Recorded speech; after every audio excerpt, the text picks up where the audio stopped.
Morning everyone, Aido here, Social Care Management Team from Cross Care, Social Care Workers Board of Carew and a member of the Consultative Forum for Former Residents of Mother and Baby Homes.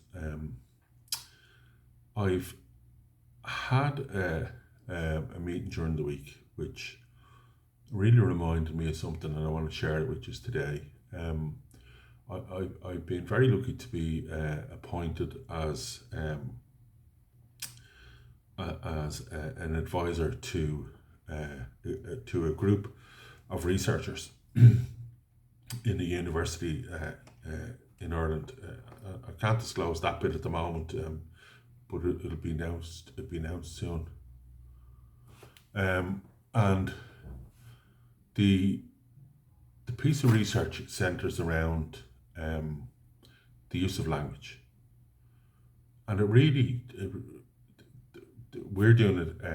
The research that I'm helping to work on is around the language of the incarceration of women and children in mother and baby homes and county homes and the old reformatories and all of that sort of very dire period in our country's past, and we're looking at the language that has been used and is pervasive.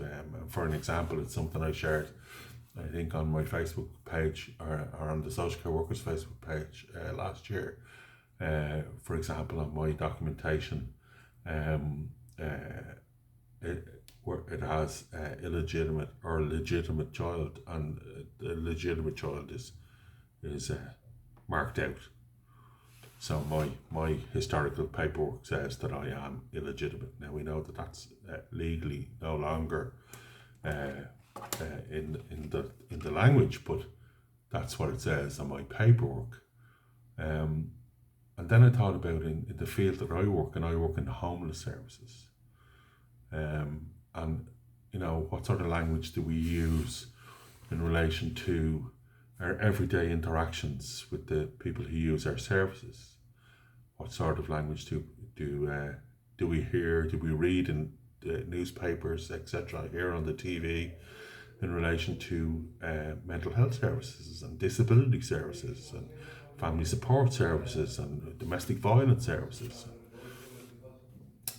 The more I thought about it, the more I was like, isn't it just very powerful?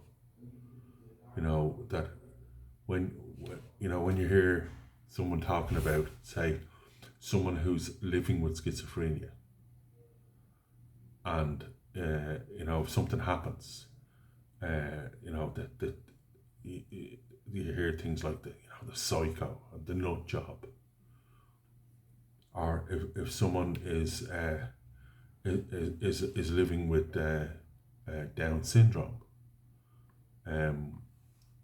I've often heard them being referred to as the Downs, or the fellow with Downs, or in my field, working with people who are, living with chronic addiction, maybe to heroin, and you'd open the papers and they're being referred to drunkies, and everything is kind of very negative, and very negative connotations around the phraseology and the terminology that's used.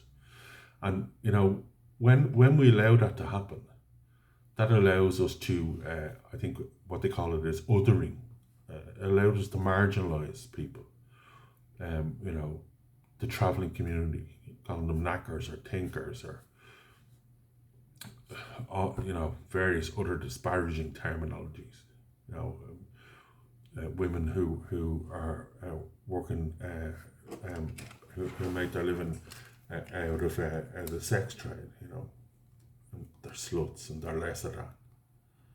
And it's just very powerful, and it's having an opportunity as I have, and I said I'm very lucky to have this opportunity to work and look at very closely the use of language. But it's behoving on all of us in social care to sit and be mindful of it every day. What way do we use language around the people who use our services? So I'll leave you with that thought for the weekend. See you next week. Bye.